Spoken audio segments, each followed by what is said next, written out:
live telecast of the GEM2027 blind auditions. Today we're interviewing, we are assessing Miss Melanie Joy for her performance to persuade us on a topic of a choice. So, Miss Melanie Joy, tell us about how you're feeling right now. Well, I'm a little afraid of committing fallacies, especially in evidence or reasoning.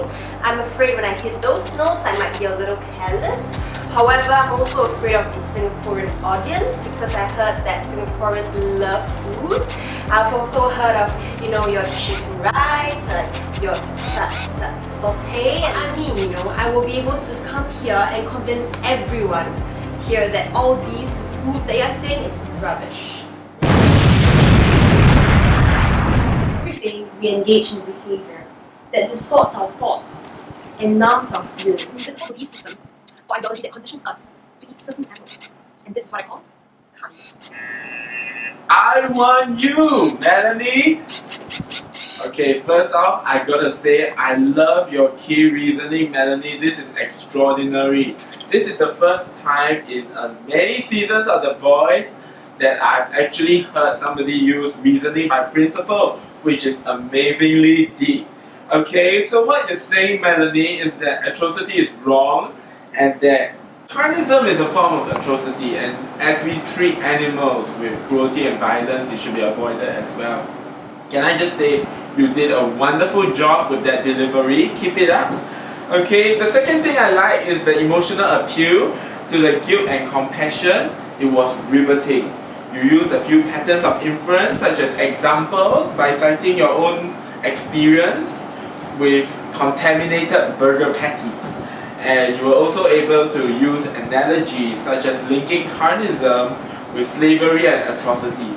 And my favorite pattern of reasoning here would be the causal inference, that our perception of meat has actually shaped our consumption habits.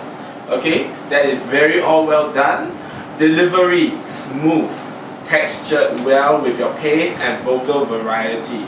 I particularly liked how you established your credibility through your expertise, your 2 decades of research. I think that was very nicely phrased. And the inference through specific example was appropriate as well. It sends an impactful message and complements the reasoning through principle. And that we should not eat animals that we love, but more importantly, we should be paying attention to other animals' treatment and living conditions, and that we should be doing something to end this atrocity. I think that this is wonderful. What about you, Gao-Fei Green? Why? Now, although I agree that the speech was good, but the delivery in terms of motion didn't really strike me because she committed pretty much all the fallacies there are. Let's see, for example, they have a weak analogy there where she compares slavery to eating animals. Where's the link? I can't see that. She's basically trying to use animals and compare it to human rights, which to me is rather a very bad comparison. Now, other than that, there are other things that I'm not very pleased about. For example, she generalized about how people felt about food, and not everybody thinks that food is necessary. Eating meat is necessary, it's normal, it's something that we just do. People might think that it is bad, but they just don't want to voice it out. It is not right to say that everybody thinks like that. So there's one fallacy there, and not just that, other fallacies like false dilemma was very evident, and I'm wondering why you didn't like see that. I think as a judge, you need to be impartial, brother. Now, so what do I mean? Not everybody sees food as either edible or non-edible. What does that even mean? You know what I mean? That is a very, very bad way to put it, because not everybody thinks in black and white terms. Some people are grey, some people might not even fit with the bill. So that is a false dilemma, very, very evident. And lastly, there's a circular reasoning there somewhere as well. Why does Carnism run counter to human values? If it runs counter to human values, why are we still doing it? She didn't explain at all. There's no statistic to back it up. So as a result, I just think that an entire speech is not persuasive at all. It's full of fallacies, very, very unconvincing. Now that we have seen Melanie's performance, we realize that the judges are being split in their views in terms of how well she fared. So they have decided to give her a historic second performance next week for her to appeal to a new set of audience, and which in this case are McDonald's. excellent performance. I personally love it. But we still have to see your second performance next week. So I'll just like to ask you, how are you feeling? Are you afraid of going up against big major corporations like McDonald's? Well, I certainly didn't expect this. I mean, going up veganism with KFC and McDonald's, that is, I don't know what challenge is that, but I'm going to try my best for the next 2 weeks that I have.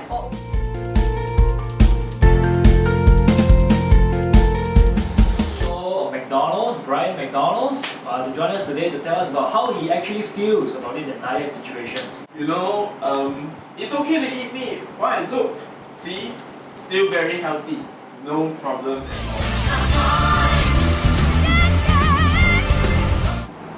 My fast food giants: KFC, McDonald's, Texas Chicken, In-N-Out. What do all of these have in common? Meat. But today I'm going to tell you something about economy. The economy of vegan food industry. As you go through the years, you'll begin to realize that your economic profits will fall. And why is this so? People will turn towards veganism, and if you still stick to the cheeseburgers with meat patties, you're going to be losing lots of profits. Impossible Foods have managed to create a burger that has this heme protein that is able to make you think that you are biting into a meat patty with blood. If you do not go towards the vegan food menu, you will lose economic profits. That was a very wonderful speech by Melanie Joy. She completely changed her approach from reasoning from principle to reasoning from causal relationships. And not only is that, she used facts and examples to back up her reasoning by giving examples such as impossible foods to justify her claims. And this is a new approach where she started to use inference by example to build up credibility. As a result, we see that the CEOs are being convinced in a way that has never been seen before, and we look forward to see the results in the judging stage. Now, do you know what you have to say about this? I'm very proud, Michael. Yeah. She's very good. Yeah. Well, to top up with that, Melanie has received a cash voucher of $10,000. Thank you, Singapore. Thank